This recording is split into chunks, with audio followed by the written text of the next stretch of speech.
pour ne pas laisser le Maroc dominer la région de l'Afrique du Nord et du Maghreb. Et ben, l'Algérie a perdu aussi sur le plan économique parce que les investissements allemands au Maroc sont en train de se multiplier.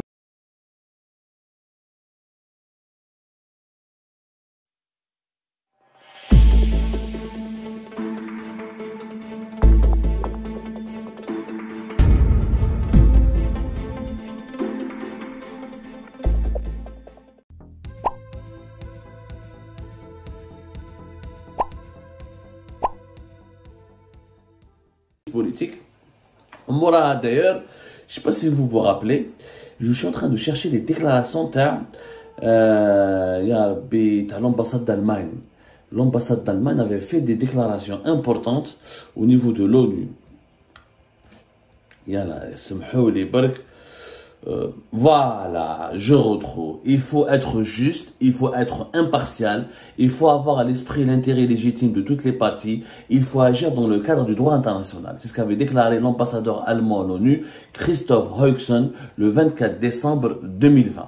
Et d'ailleurs, à partir de janvier 2021, les tensions ont pris entre le Maroc et l'Allemagne ont pris une nouvelle dimension parce qu'il y avait au Parlement régional allemand de Brême, l'Allemagne, un peu comme c'est une république fédérale, c'est une fédération de plusieurs régions et chaque Länder, on appelle ça un Länder en Allemagne, chaque région a un parlement local, elle a une certaine autonomie, elle a une certaine compétence au niveau de certaines politiques locales et au niveau du parlement régional allemand de Brême, il y avait le drapeau du Sahara occidental qui avait été hissé par des parlementaires allemands, etc., qui ont voulu marquer leur désaccord avec la décision des États-Unis d'Amérique de reconnaître la marocanité du Sahara occidental. Hadi, c'était janvier 2021 et l'ambassadeur allemand à l'ONU, Christoph Heuchsen, a fait sa déclaration le 24 décembre où il appelle les puissances mondiales à rester neutres et justes et impartiales et à prendre l'intérêt légitime de toutes les parties,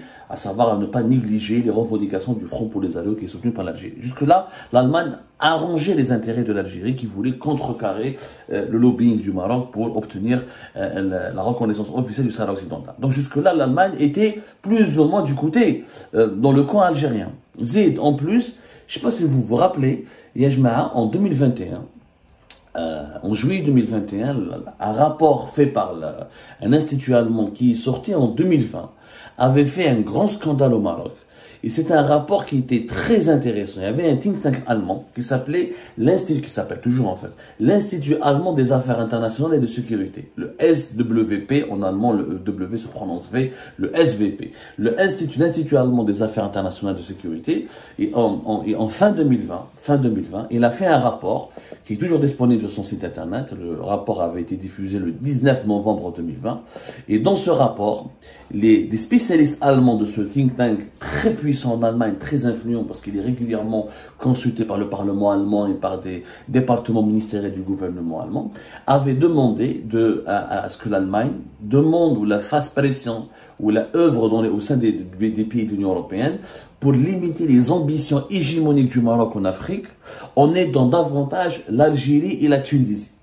Le think tank allemand demandait aux dirigeants allemands de s'intéresser plus à l'Algérie et à la Tunisie pour ne pas laisser le Maroc dominer la région de l'Afrique du Nord et du Maghreb et imposer ses ambitions hégémoniques. Voilà ce qui a été dit dans ce rapport. Je cite, le Maroc a énormément étendu sa présence en Afrique subsaharienne au cours de la dernière décennie, surtout sur le plan économique. C'est l'un des plus grands investisseurs africains du continent et le plus grand investisseur africain en Afrique de l'Ouest, où les compagnies d'assurance, les opérateurs de télécommunications et les banques marocaines détiennent des parts de marché importantes.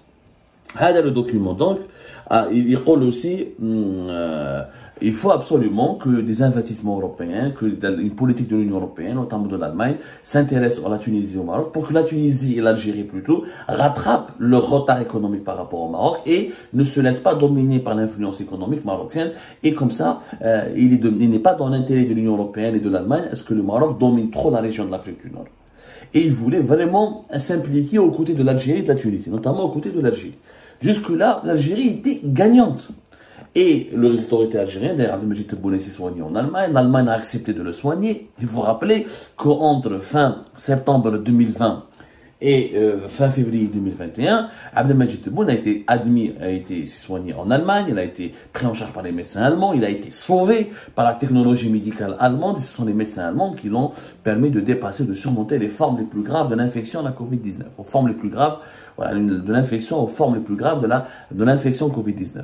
Ce n'est pas la Russie qui a soigné Abdelmajid Tebboune, ce ne sont pas les médecins russes, ce sont les médecins allemands occidentaux. Donc, il y avait un début d'harmonie dans les relations politiques et économiques entre l'Algérie et l'Allemagne. Et l'Allemagne a toujours voulu aider l'Algérie à développer les énergies renouvelables, à développer une économie verte, à améliorer les investissements allemands. D'ailleurs, le nombre des entreprises allemandes n'a pas cessé de croître, de se développer en Algérie. Il était même pas 100 avant 2008-2007. Il est passé à plus de 200 à partir de 2017-2018. Et l'Allemagne s'intéresse beaucoup à l'Algérie. Malheureusement, la bourde de M. Abdelmajid Tebboune, donc, je rappelle que même le roi Mohamed VI, le roi du Maroc, avait critiqué beaucoup la position allemande. Il avait déclaré dans un discours le 20 août 2021 que plutôt d'appuyer les efforts du Maroc dans le cadre d'un équilibre souhaité entre les pays de la région, des rapports ont franchi toutes les limites de l'acceptable, allant jusqu'à recommander que ce soit freiner la dynamique de développement de notre pays au motif captieux qu'elle crée une dissymétrie entre les États maghrébins.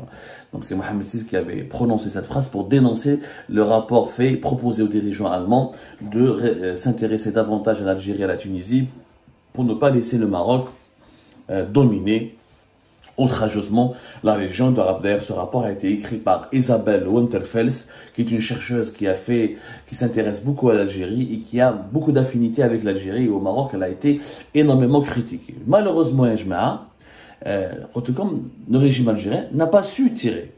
Franchement, il n'a pas su tirer pas du tout profit donc de sa politique, de ce tournant anti-marocain de l'Allemagne, de cette méfiance de l'Allemagne vis-à-vis du Maroc. Et ben, juste après la visite donc de Abdelmajid Tebboune en Russie et le rapprochement de l'Algérie, pas le rapprochement, il faut le dire, Abdelmajid Tebboune, il a choisi son camp.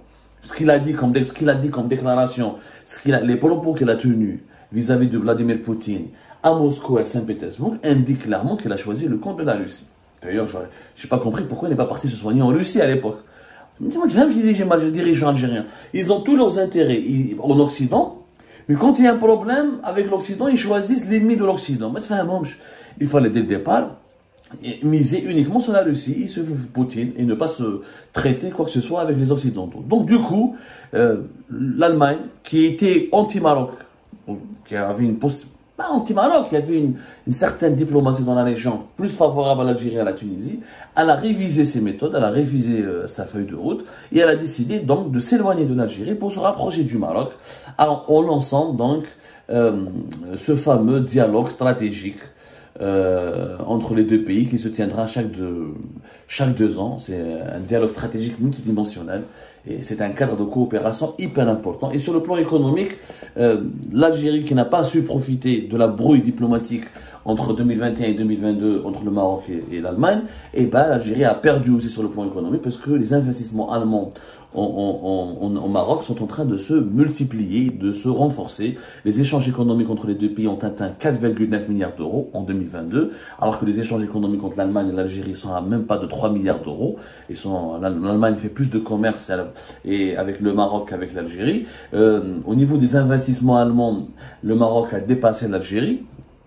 C'est un rapport de la Chambre allemande de commerce et de l'industrie qui a révélé cela. Le Maroc occupe le 57e rang du classement mondial des partenariats économiques avec l'Allemagne, ou là des partenaires au niveau du classement mondial des partenaires économiques de l'Allemagne. Le Maroc est 57e au classement, l'Algérie 62e. Donc, on est en train alors qu'on aurait pu profiter des tensions politiques et géopolitiques entre l'Allemagne et le Maroc pour ramener les investisseurs allemands chez nous, pour ramener les entreprises allemandes chez nous et pour créer davantage d'emplois chez nous et pour profiter. Alors, en plus, je vous rappelle que le Maroc, les exportations allemandes vers le Maroc ont atteint 2,2 milliards d'euros en 2022, avec une hausse de 30% par rapport à 2021. En plus, le Maroc a renforcé ses exportations vers l'Allemagne.